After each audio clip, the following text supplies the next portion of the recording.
Hi, Chad. What's up? Oh, nothing. Let's see. This weekend, what did you do while I remember what I did? No pressure. Dude, it got freaking cold over the weekend. Freaky cold. Overnight. It did. Right? So I think Tuesday last week, I turned my air conditioner off. And my house was floating between like 73 and 70. Like, just kind of doing that throughout the day deal. And I was like, this is awesome. And then I woke up Saturday morning and my house was 63 and my baby's feet were cold. Even in footy pajamas. Yeah. And I felt like a bad dad. Yeah. I get that. I wasn't prepared. I get that because you have really young children. Yeah. Me, since my kids are a little bit older, You yell at them and tell them, put on some socks. Yeah. I'm like, maybe you should dress appropriately for the winter. But anyway, so I turned my heat on Saturday morning, and I felt like it was on forever. But it wasn't. It ran an hour on Saturday. You're like me. You just saw dollar bills flying out the vents. Right. Yeah. Yeah. So my whole system ran an hour on Saturday, and I haven't looked at Sunday, but probably about the same. Probably about an hour. But also Saturday, I had a solar consultant come out. That's right, you did. And do a little chitty chat. The ray catchers. The ray catchers. The ray catching energy makers. Yeah. Yeah. So that was interesting. And I'm not super ready to go in depth on that, but on the podcast. Yeah. But it was interesting. Yeah. And then I went and talked to a neighbor who actually has a solar array, and he kind of like showed me the system. So this is super cool. The meter that the solar company installed on the side of his house gives real-time number of watts being generated. Oh, cool. And so when I went over there, it was Saturday about 11 o'clock. No, 12:30. 12:30, in that range. He was getting 4,800 watts out of his system. And, like, it was fluctuating because it's a digital readout. And it was fluctuating, like, while we were standing there. But I was like, that's so cool because you can see. Now, the crazy thing... Well, no, that's not that crazy. Anyway, 4,800 watts. Just like, yeah. Absorbing but he the was sun. telling me, he said over the winter, like, there was snow on the panels, and he went out and looked, and he said he still got like 10 watts out of the whole system. Which isn't very much. Right. But it's something. But it was still producing. Yeah. And I know from our solar farm, when we first put it in, everyone was really shocked because the first full moon with no clouds, we got decent. Got reflection from the moon to the solar panels. Decent production overnight. That's weird because it's just literally reflecting off the moon. Right. And you would expect it to be zero. Right. But it wasn't. So anyway, did that. We did all of our shopping and stuff Saturday. Watched the Chiefs lose yesterday. And then my whole family went on a walk to Walmart. Oh, you walked to Walmart. Yeah. It's about 1.25 miles. No, that's not bad. And including the walking around we did inside of Walmart, we did 3.5 miles. There you go. Yeah. Very That good. was enjoyable. My shoulders are sore today from that. Yeah? From pushing the stroller. I'm so out of shape. I am a far cry from 2017. Well, you know. You'll come back. Yeah. Just going to take some time. One day. One day the kids will be old. Yeah. What'd you do? Do you remember? You bought a big tree. I know that. Brought home a big tree. You had already bought said big tree. Already bought big tree. Brought home a 17-foot maple tree. How big? Planted that. How big's that trunk? Oh, I'd say it's about that big, which I would say is probably 4.5, 5 inches. Yeah. Diameter. It's a substantial tree to just bring home and plant in your front yard. Like, that's huge. Yeah, it's a big old tree. We got a really good deal on it, and we bought it for our anniversary, back when our anniversary was, and they said, don't plant it now because the heat of the summer. Right. And they said wait till fall, so that's what we did.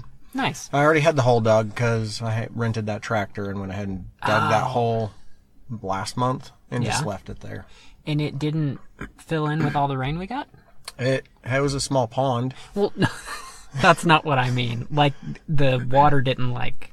Move the dirt in? Yeah. No, because the dirt's, like, impossibly hard. Gotcha. Yeah. It's basically the dirt is another form of rock. It's just a softer rock. It's a little bit softer rock, somewhat malleable. It's 1980s Poison. Soft rock. Okay. That's our Will that joke work for the our day. dad joke? Yeah. Other than that, let's see. Volleyball? I sat around a lot. Oh. We did not have a lot to do. There was a volleyball event, but it was like a gathering thing, like a bonfire corn maze thing. But my wife saved me and said I didn't need to go to that. And How sweet of her. So nice. I binged some shows. I watched the show called The Boys on Amazon. Uh-huh. It was pretty good. That's my style of superhero movie. It's just a little jacked up. And yeah, that's about it. Sat around. That's about It's it, good. huh? Yeah. All right. So what do you want to talk about today? A little guy named Eliud Kipchoge I don't even know is where we're going to start the show. who that is. I'm nervous because I don't know who that is. We're going to talk about airport/mall phone charging stations. Mm-hmm. We're going to talk about the iPhone 12 because I saw Rumor? yeah, Posty? that's not, it starts with a C. leak? A concept. Oh, a concept. Conceptual thing. Mario Kart and a new iPhone early next year. Oh, yeah. That's all I got. I might want to chime in with something about Zwift, but if we run out of time, we'll save that for later. Sick! All right, let's do it.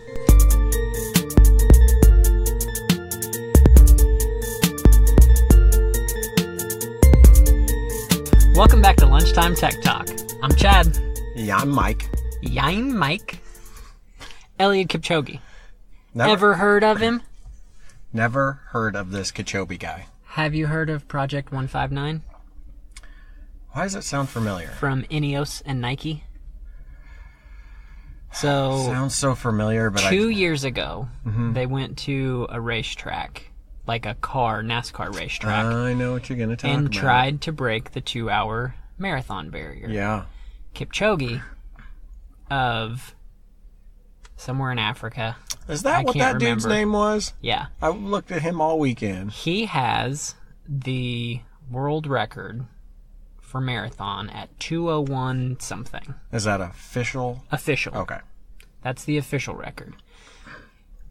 Over the weekend in Vienna, Austria, it was Saturday, and where he was, it was like 10 o'clock. Mm-hmm.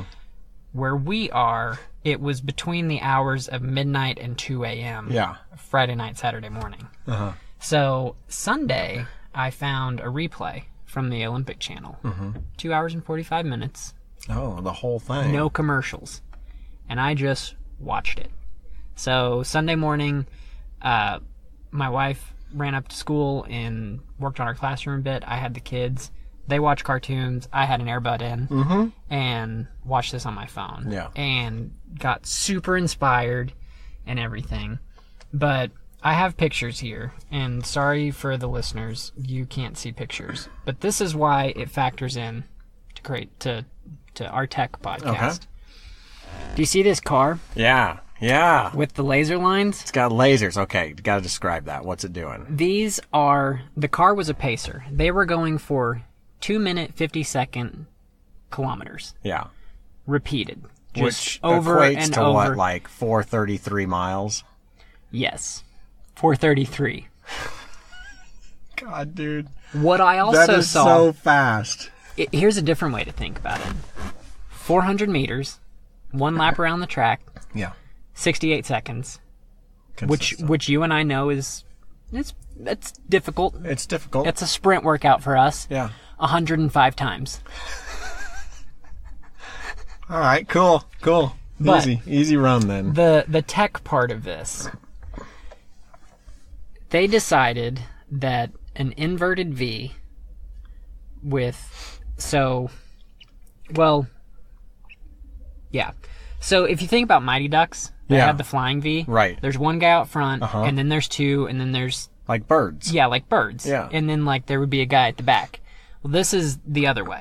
So there's two guys spaced apart in the front. Yeah. And then the next two guys are closer, and then there's the captain of that group. Yeah. And then right behind him is Kipchoge, and then right behind Kipchoge is two more guys kind of spread out. So essentially what they're trying to do, unlike birds, is create a force field of wind around Yes, one specific person. They're shielding him. It doesn't matter how exhausted the other group gets. Right. They just want that one person to be basically in the prime zone. There were 5 different teams of pacers, and watching them sub in and out was awesome. I'm going to have to watch this now. You are. I only watched the end. Yeah, so the 4 in front would, like, peel off to the sides, and then the other 4 would, like, just come in. Oh, okay. That's and how they do then it. the captain of that team would slide in, and when he got within these yellow lines, the other captain would slide out. Kipchoge would follow him out and then jump over to the new captain. Oh my god. It was awesome. It's like orchestrated. So the front 5 would do 5 to 6 kilometers at a time. The back 2 were doing 10K stints. Okay. And so they would sub out every other Okay. subbing. So it was like this ballet. But you see these yellow lines too, right? They had gone in on this route and measured and put down lines just for Kipchoge. He had to stay in these lines, otherwise he would have been short on 26.2. So these are like optimal lines for the distance that they need to travel to get exactly where they need to go, and probably the most efficient way to get there. Right. So they had a very long straightaway with 2 roundabouts, a roundabout at each end of it. And at the roundabouts, the lines got very skinny, and he had to stay inside of that. My God. Because otherwise he would have Come up short. shorted. Yeah. But this pace car, it's got 2 big lasers off the top of it, and you can see this was a screen, and it would give them like their split for the last K and if they're on pace or not. So on the back of the car's traveling in front of them. On the back of the car, there's a screen on the bumper that would do the splits like you just said. And then there's this contraption on the top that's shooting death rays onto the ground. I'm assuming destroying any debris that's in front of them. Is that what it's doing? No, but you could see people out sweeping the course before they would come up. And here's the thing, like they did, I don't know how many laps. So this was like a lap on this thing. course. Yeah, so it was a straight down, you go around the roundabout, come straight back, go around the roundabout, go straight down, go around the roundabout. Okay. But like as they were approaching a new spot, because it's fall, and they were basically running through like a park type scenario, and there are trees everywhere, and so you'd see people like sweeping debris out of the way. Debris. Yeah, in between laps. Oh my There's, gosh. you know, but you can see they're like the middle laser line is the longest. The next 2 are a little shorter, and then so everyone's supposed to stay on these dots basically while they're running. So the car's projecting laser The car dots. is projecting the inverted V pattern that they want the runners to stay in. Okay. And like it was funny because there was one group that came in. You think the car was on cruise control? I don't know. 'Cause how trying to hold your car at that- 13.1 miles per hour That would be so difficult. it would be hard. But like And it then was you have to compensate too, right? Maybe it's laser guided cruise control. maybe. I don't know. But that kind of gives you an idea of like actually how far apart they are. But here's the thing that got me. They were aiming for 250 kilometers. The slowest one was 252. The fastest one was 248 the whole time. For the most part, they nailed 250 Consistent. every single time. The parts where they would fall off or speed up would be when they were going around the roundabouts, because going around, the car couldn't give them the dots. Oh, And that's so okay. the car was still in front of them, but they were sort of on their own for pacing. For just that little bit. 2 seconds, either way, was the worst they ever did. That's crazy. So, officially, he ended up finishing in 1:59.40. 20 seconds 20 seconds ahead of the goal. And this is his second attempt at it, and his last attempt was 2 years ago. Mm-hmm. Now, the reason you were asking about official world record at the beginning, Mm-hmm. this is not a world record. Mm-hmm. It is the fastest anyone's ever ran a marathon, Mm-hmm. but it won't be ratified by the IAAF because he was the only person running, so it was not a race. Right. The pacers that he had were coming in and out. You're allowed to have a pacer, but they have to run the whole thing too. Oh, really? Yes. I didn't know that. Yeah. Huh. So if there had been one other runner, Yeah. and if his pacers had stayed in Well, he's got a problem. the whole time, No one can run as it long. that fast. Yeah.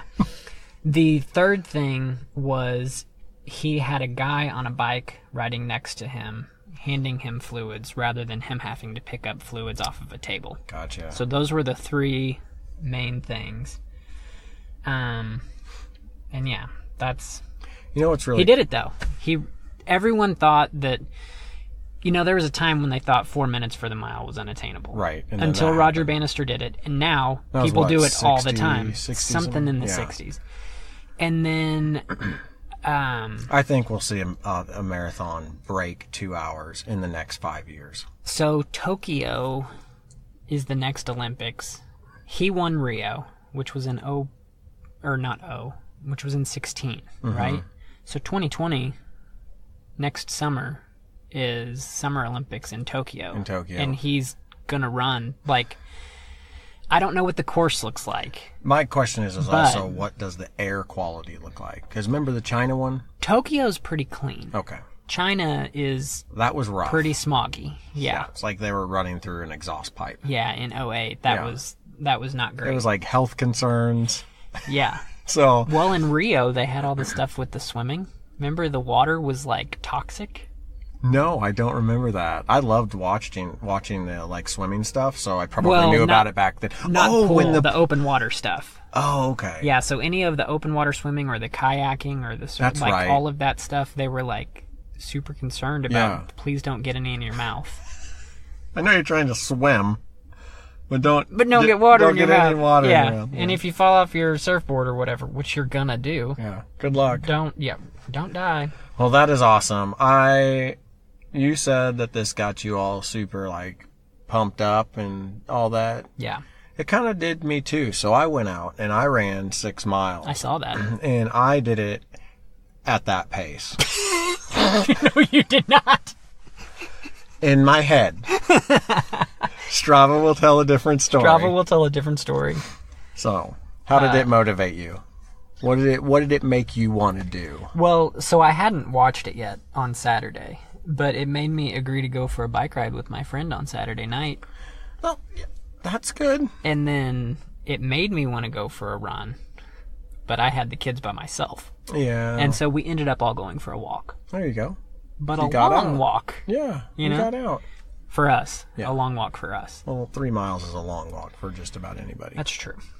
So yeah, that's how I was motivated. But man, I was, of course, you know me, I was crying at the end of the whole thing. I did not cry. Yeah. But it was cool. So 42.2K is a marathon. Mm. And once they got to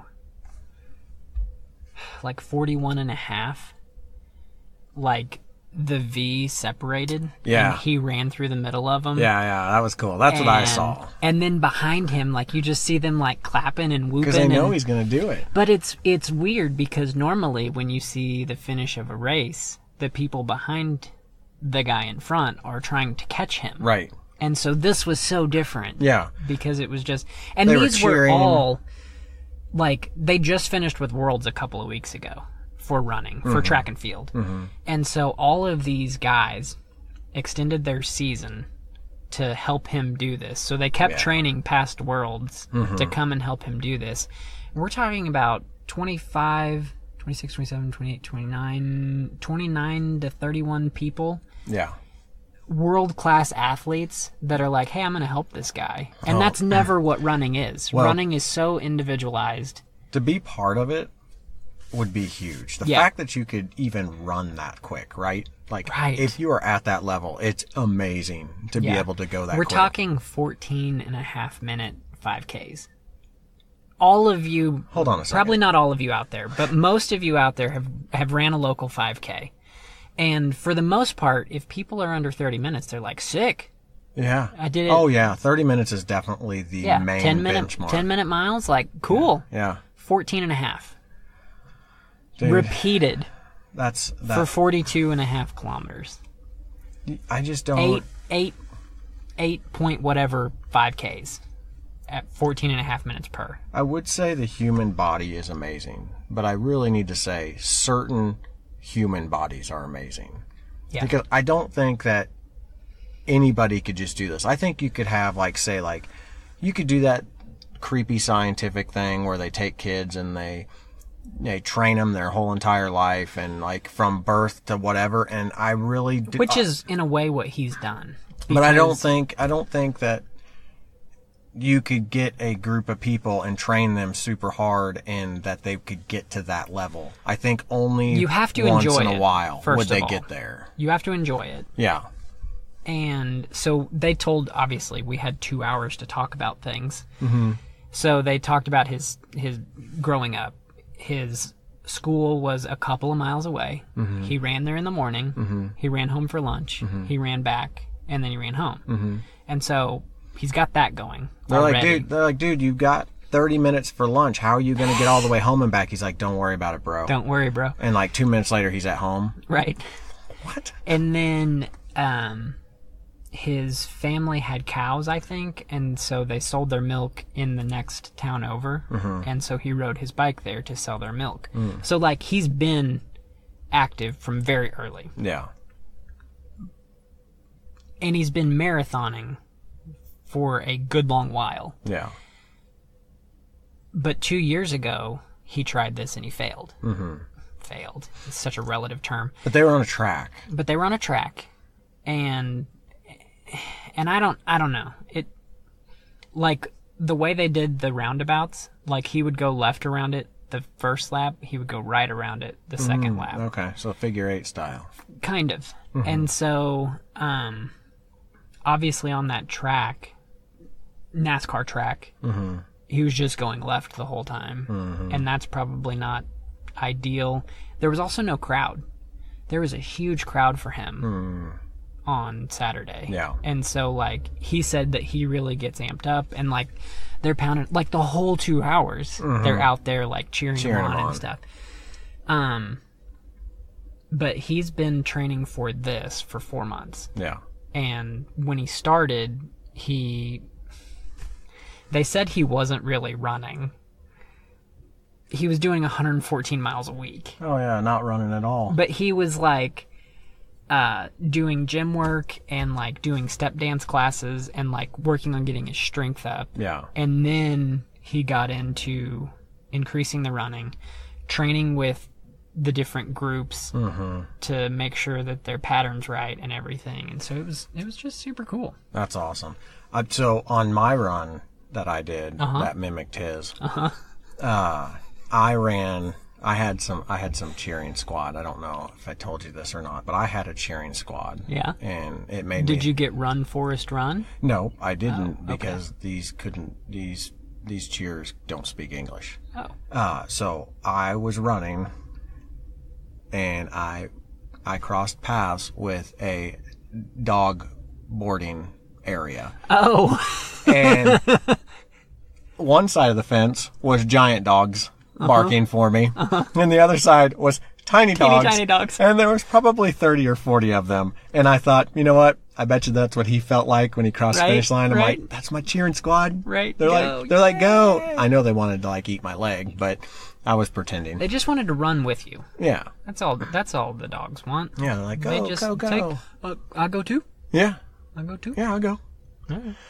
That's fun. Yeah. What else you got there, buddy? So, at airports and malls and, hospitals, any public place where you're spending a lot of time, there are USB ports for you to plug your phone in and charge. Mm-hmm. I don't remember who I was talking to, but somebody mentioned recently that, yeah, I never do that because I'm worried about getting a virus or someone stealing all my data or whatever. Is that even a thing? I think it could be a thing. Yeah. But I would say that would be really not what the airports and stuff would want to do. Most of those are just like power lines, right? Well, they're not Ethernet cables running through the wall. So I'm not saying that the airport itself somebody else is trying, like, but in the same way that you can like on an ATM machine, they can put something on the outside of the card thing. Would there be any kind of... There's a possibility. There's ways to protect yourself from this if that's what you're worried about. You can buy these little like dongles that attach to the end of your USB cable that only allow power. Because if you look inside of a USB, there's several wires and they're soldered at different points, and specific ones are designated for power. Okay. And so you could buy one of the, I imagine they probably even sell a cable that is a no data, power only USB to whatever USB or lightning in that you need. I have thought about this every time I plug my phone in, but then the nice thing is if you have like an iPhone or whatnot, it's going to ask you to trust that device. So if something else is actually connected, more than likely it's going to ask you for permission to sync that data back and forth. Android's probably the same thing, but the safest thing to do would be to use a USB block and a power outlet if you have that option. Okay. Or buy a cable or a dongle that only allows power transmission, not data transmission. Would I be wrong to assume that Qi charging is completely safe? I would assume that it is, because there's no data transfer over Qi. It's just power. Yeah, I mean, the only thing I could think that might happen is they might try to like overpower the phone, but then I think the phone would stop that. But I think data-wise, there's no problems there. Okay. I think you'd be more like worried about like connecting to public Wi-Fi than plugging into any of these outlets or using any sort of charger. Gotcha. But I don't get super worried about the public Wi-Fi thing. But I know that some people do. Yeah. So you can use VPNs and stuff like that. Sure. Mario Kart? Ooh, yeah. I tried to play it this weekend, but my Wi-Fi was too slow for some reason. Do you remember last week I was complaining that the levels had already gotten too hard and I couldn't beat them, and I was worried that I was going to have to start paying for stuff? You did say something like that. So, what I discovered on Sunday when I was playing is that every 2 weeks they release a new tour. So, you get to start back at easy levels again. And work your way through and earn all your stars again. Yeah. That's exciting. Yeah. They had some levels. They had a Rainbow Road level, I think, yes, they came do. out. I needed it. I wanted to play it. Yeah. But like I said, my Wi-Fi Here's was the thing, janky. Though. You can't fall off the edges of Rainbow Road. Yeah. But there's a hole in the middle. Oh. You can fall in the middle of the hole. Okay. Well, that does take a lot. That's one person was complaining online about how easy it is, and they actually showed you can win a race by not touching the screen. And they did. They won a race. Not on touching 50 the screen. cc? Yeah, it was 50 cc. Yeah. I just really want... I've got 150, and that's all I want to play at. I just really want 200, and I don't want to have to pay for it. Yeah. But I'm just glad that... Because I thought I had already hit, like, the end of my free ability. Like, I thought I was going to have to start buying stuff in order to get the right racers that I needed to go further in the game. And that's not the case. Let me ask you this. They just release a new world, basically, every 2 weeks. Have they released anything to where I can play specific friends? I don't know. Because I would like to race like you. Right, obviously. And then I don't know anybody else that plays it. So I'd like to race you. Right. Yeah, that's what I want to do. Because from what I understand, you are playing other players. Yes. I don't think they're all bots. I don't think so either. I think some of them are if they can't find enough. But I think if they find users that are waiting on... Because sometimes it takes a little bit to load the race. And other times it's really quick to load the race. Yeah. And I think it's just like the massive multiplayer thing where they like find users that are waiting. And you can race a course and just get smashed and then instantly go back in and race the same course and do fine. So there has to be real players. Right. And if the player knows the shortcuts, you will get smashed. Right. There's a few shortcuts that I've taken. Yep. But sometimes you kind of got to get lucky. Let me ask you. Sometimes you got to get lucky, and sometimes the shortcuts aren't really shortcuts. Yeah. Let me ask you, how do you play the game? Because there's multiple ways to play it, right? There's lots of settings. So do you do the steering with your thumb, or do you do the steering with the gyro of the phone? Thumb. Okay, me too. I tried the gyro. I was like, what the crap is going on here? I was like, this makes no sense. And that's how I envisioned Mario Kart. But I also envisioned it like you hold the phone like landscape. Right, but you're holding it portrait. I like it. Because it lets you see more of the road coming up and all that. Yeah. I think I really, whenever... Question for you. Yeah. Do you drive with drift or without drift? Oh, with drift. And I don't do any smart steering. I started with drift, and then I took that shit off. But you gotta use 2 fingers. Did I just tell you something that you didn't know? Because of the shooting? No. Oh. 2 What's fingers the 2 to drift. fingers do? So here's the trick to drifting that I have found. School me, Kung Fu Master. And I only ran across this by accident because I was frustrated with the drifting. You know how you go into a corner and you drift. You start early. You start early, but a lot of times you won't have enough to like make that corner, or maybe you've got too much to make that corner. You can put your other finger on the screen while you're drifting and control the front wheels. Oh. And it helps you so you can keep that drift for a really long time and build up that boost. That big boost. And then let go when you're on the straightaway.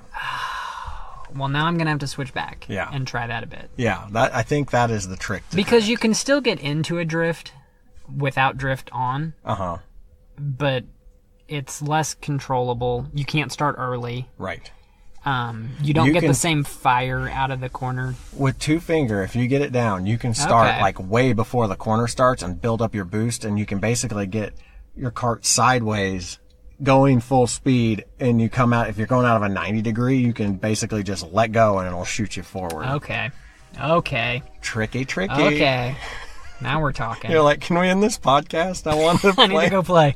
I need to play this. I saw that the iPhone 12 is going to have squared off sides. That's reminiscent of the 4, 5, and SE. I like that idea. I do too. I like that design. So the 4 was the first phone I bought. Mm-hmm. And I liked that. I liked the nice. Squared edges. I could set my phone up. Yes, that's the thing I like. That's my big concern is now that the screens are bigger, and the phones are bigger, and they're thinner, that with the squared edges, we might not be able to do that now. Where on the 4 you could do it. Oh. Because it was a little bit thicker, a little bit wider. But I want the squared edges. So here's my thought with squared edges. We wouldn't have this bevel on the edge of our screens. And wouldn't our screens then truly go to the edge? Like, if they kept the profile of the phone the same, like if the phone truly went all the way out to where the apex of the curve is, I'd get that much extra. You get a little more screen on every side. Yeah. And you could keep the phone width and length the exact same, but you'd get an extra, like 3 millimeters. I do feel like there's a lot of benefits. I do too. I think you would be more grippy too. I hope that is a true thing and not just a rumor thing. I don't want to burst your bubble. Is it not real? But they have talked about this the last couple of releases. But they might be waiting until this next release. I hope the 2020 iPhone has... It's got to have a different design.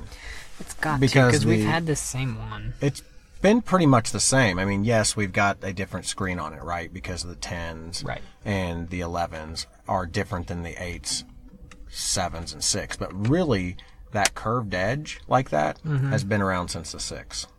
Yeah. We're on 11. And we skipped to 9, but still. We're on 11. Yeah. Well, yeah. I guess we did. Yeah, we did. If you could, I guess you could But count 6, the same 7, number. 8, 10, 11. That's 5 versions 10S. of the same. Oh. So that's what I mean. Like, there's been S years. So Oh, the sure, 6 sure, had sure, an sure. S. 6 has. 7, 7S. 7 didn't have an S. Then there was 8. 8. 10. Then there was 10S and an 11. So 7 phones. There's been 7 generations, I should say. Yeah. So yeah, I hope that comes out.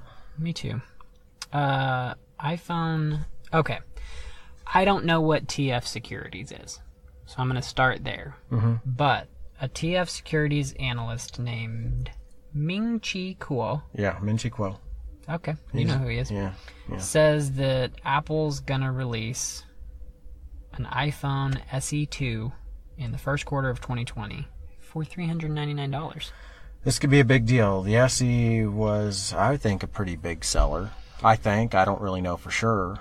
So he says that it's going to have the same, it's going to be the body of the 8, which makes me think it's going to have a button. Ooh. But it will have the same processor as the iPhone 11.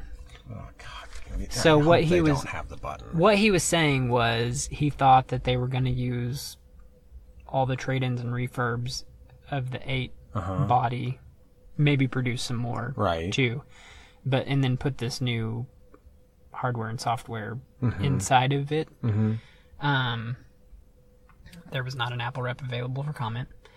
But he was saying that there are still an estimated 160 to 200 million people that are using 6 and 6S. Oh, yes. And the 6 is no longer supported by iOS 13. Right. So he thought that all of those 6 people would upgrade, likely, to this SE version. Yeah.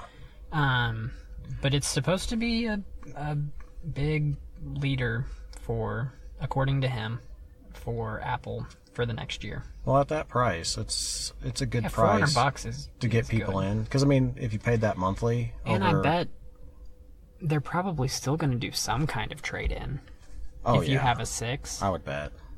Even if they don't, that's probably like $15-16 a month or something. If you did it that way, yeah. It's super, super cheap per month that people who might not want or couldn't afford the phone outright could afford it monthly. And as long as the processor is good, as long as it's the more modern processor, sure, fine. But I was just hoping that they were fully getting away from the button. Right. Anyways, that'll be sweet to see. So that sounds like there's going to be a spring event with maybe the phone. Yeah. That's when the last SE came out. Was Maybe spring. AirPods 3. I was hoping for those in October. Right. But we're running short on October days. It's the 14th. Yeah, and there's been no invitations. So. I haven't heard or seen anything. Yeah. So. We'll see. You want to talk about anything else, or you want to do crazy tech? We can do some crazies. Okay. Tech.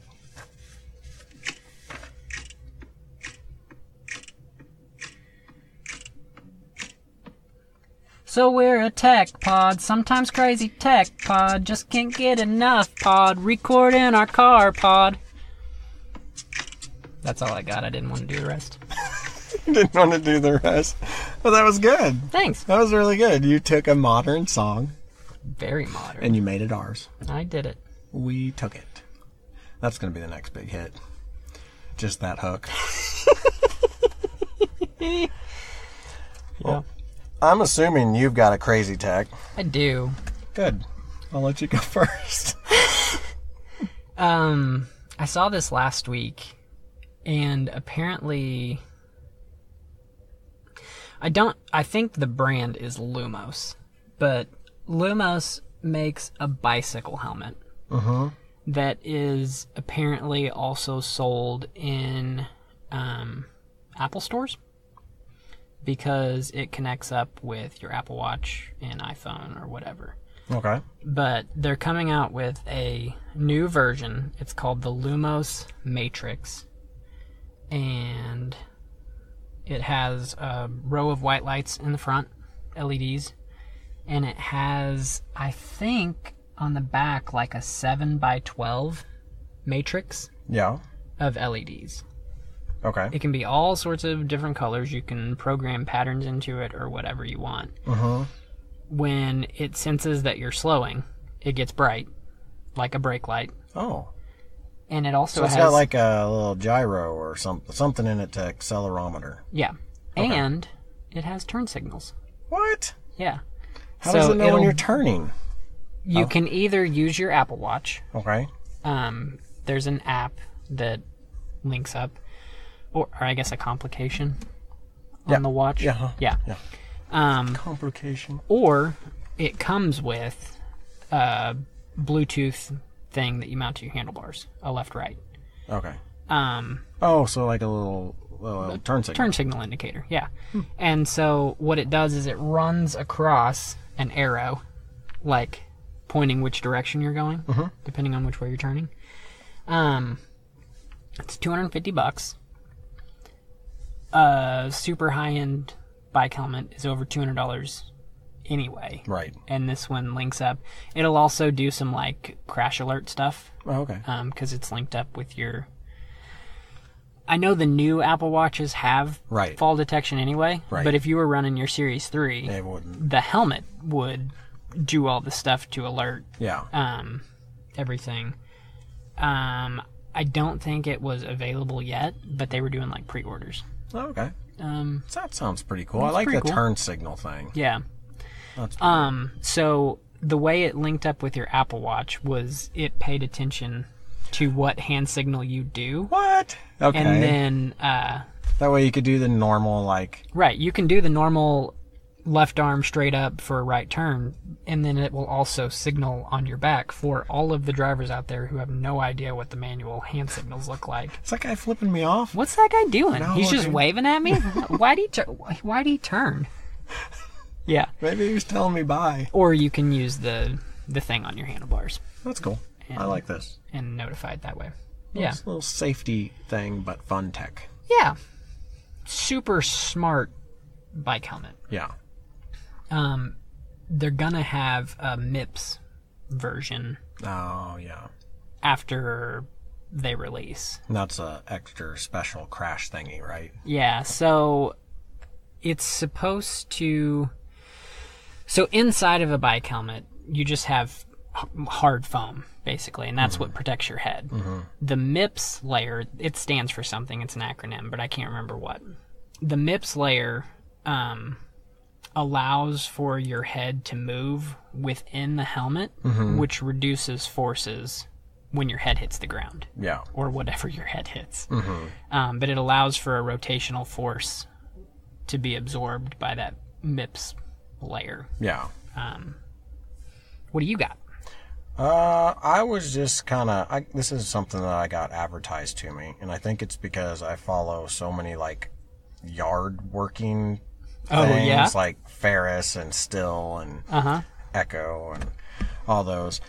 There's a company out there called ISOtunes, and I guess they make, like, like, almost like, what are they even called? Like, safety headphones to, if you're doing something that's really loud, they basically protect your ears from... So earplugs. Yeah, like earplugs, and I think they also make, like, over-the-ear protection. But they came out with... Oh, like gun range type stuff? Yeah, maybe? Yeah, and this is more, from what I understand, these are more for, like, yard work, like a constant sound, not like... You know how there's gun ones that, when they shoot, it protects your ears, but otherwise you can talk. From what I gather, this company... Those are so weird. Have you ever worn those? I haven't. It's weird. I bet. It shouldn't work. But it does. But it totally does. I don't get how it does it. But this company, they created earbuds a few years ago that were connected with a string like you always saw. And then they had wired ones and wireless ones. But now they are pre-ordering these right now. They have the ones that are basically like AirPods, where they're like independent of each other. There's no wires. They call them ISOtunes free, industrial. They've got the little rubber nubbin thing because they have to go in your ear like an earplug, right, to protect it. Right. And but well, it does look like silicone. Well, I don't know. It kind of looks like foam. I think it like might an be earplug. Foam. Yeah, I think it might be foam. Which is, to me, I've never had a problem wearing earplugs. They're probably a lot more comfortable. Yeah, because they form to your ear instead of you just jamming a piece of rubber down in your ear. So anyway, continue. I'm assuming that they come with replaceable tips because it looks like that, but then they have this like not as elegant as an AirPod case, but they've got a case that you put them in to charge them. It's got a lid. So, but really, I mean, these are specific headphones that are going to be used for a specific type of thing. So it's not like you're going to use these every day, all day long. Yeah, you're not going to wear these at the office. No. You're not going to wear them around your house. Right. These are going to be like... Because you wouldn't hear anything these else. Yeah, exactly. Yeah, okay, so they are replaceable tips. And they screw on. They screw on, so that's kind of nice. And what I like about that, so go back. Okay. So the Bluetooth headphones that I had before my AirPods, the hard plastic part ran the full length of the silicone part. So there was only so small you could get it, right? And then there's still hard plastic in your ear. The where the sound comes out is a relatively small piece. Yeah. And then the foam part screws on and is truly just foam. So I'm guessing you can still like squeeze that and roll it like you do an earplug. I bet you're right. And shove it in there and let it expand like you do an earplug. That's pretty cool. Yeah, I think they're neat. I mean, I use a 3M version that's over the ear right now, and they're nice, and I really like them. But midsummer, it's like wearing earmuffs. Oh God, it's very hot. Yeah, very hot. They're super durable. They last a super long time. Sure. But something like this would be awesome for the summer. They are retailing for $110 basically. But I imagine they'll probably go on sale. It says that the shipping is going to start around the 26th of this month. And from what I read online, they don't mention it here. Right now, they only come in this like, is that green? Safety green. Yeah, like a safety green. Green yellow. It's a mix. But they're going to come out with a all black version, which I don't know why they didn't do that first, but because this is pretty bright. I mean, yeah. So they're commercial grade. A lot of like lawn mowing companies and stuff like dress their guys in that color of shirt anyway. Yeah. So I don't know. Maybe there's more. Maybe because they made other headphones, right? They've made other ones in the past. Maybe that color is in more demand for this type of job. Maybe. And probably if you drop them in the grass. Oh, they shine. You know what? That's probably it. Black probably isn't gonna. When you drop something black in the grass, it doesn't show up as easy. Yeah, that's a really good point. So yeah, basically they're true wireless. They've got some stats here that say that they're dust, sweat, and water resistant with all-day battery life, but they don't really give much more than that. What's that 79 decibels? I'm assuming 79. Volume limit. Okay, so you can't turn it up above. Can't turn it up super, super loud, and that's probably because you don't need to because you're sealed at that point. Well, and over 80 is considered damaging your ear for long term. Yeah. And so... And their whole purpose is to... Basically, if you have to turn it up above 80, you shouldn't be listening to it anyway. Yeah. If the piece of equipment you're using is so loud that you can't hear what you're listening to with our headphones, you shouldn't be listening to anything. That's a good point. And I have another stat on here. I have no idea what this means. 22 NRR. So if you know what that means... That's what it's got. That's what it's got. I'm assuming that's some sort of like safety protection type thing. But they have the wired version that's Bluetooth for $90, and then they do sell different style of tips for them. NRR is noise reduction ratings. Okay, so it must reduce the noise by like probably what 22 decibels. Yeah. Yes, it does. Whatever the number in front is. So I have an example here. If you're at a rock concert and the level of noise is 100 decibels and you're wearing 33 NRR, your exposure would go down to 67 decibels instead of 100. Okay. That doesn't seem like a lot for noise isolating headphones to me that are specifically for safety, but it could be a lot. I don't know what the industry standard is for these things. And I have no idea what my 3M ones are that I use, but I know that they work really well because my mower is pretty stinking loud. And I can listen to my podcasts at a comfortable volume with those things on. So I don't know. I'd have to look and see what those are. But yeah, that was my crazy tech. Did you have anything else today? I don't think so. Okay. Well, I think that's probably going to do it for us. Well, no? Yeah? You got something? It hit me funny. Do you remember, or maybe not do you remember, have you ever seen the clip of the Today Show with Katie Couric and whoever she was sitting next to, and they're talking about the internet for the first time ever? Yeah, who was that guy? With Bryant Gumbel? Maybe. I think it was Bryant Gumbel. And they're like, what's the internet? What's the internet? So we have an email address? What's that little A with the squiggle around it? Yes. You remember all the and they're dead serious. Because it's legitimate. Because this is, no one's ever heard of this thing that now exists, right? So Katie Couric has a podcast now, because everybody has a podcast. Everybody does. McDonald's does. But it's called Next Question with Katie Couric. Uh-huh. And in the intro, like the trailer for it, the ad that I keep hearing on all my other podcasts, she's like, I'll ask questions like, how does marijuana affect your body? And like the way she's asking all of them, I'm like, she has no idea. Yeah. And it just made me go back to that like what's the late internet? 80s clip of her just not having a clue. Yeah. It's not like I'm going to ask this question and answer it for it. Like, I'm going to ask it. Me and the audience are going to be dumb about it, and someone's going to explain it to us. Yeah. Well, that's probably one of the more fun ways to actually get information. But with the whole... That's the role I play on this podcast. Whatever. Whenever I see that what's the internet thing with the interview of the day, I'm like, did they really not do any research? Did they just go into that completely blind? It sure seems like it. But that was... Or they're great actors. Yeah, it was a classic, though. Yeah. And it pops up every 2 or 3 years for some reason or another. Yeah. But anyway, that's the only other thing I had. Okay. You can find us on social media at Facebook and at Facebook. You can find us on Facebook and on Instagram at Lunchtime Tech Talk. You can find us on Twitter at Lunchtime Tech T1. We have a website where you can look at our show notes and listen to previous episodes.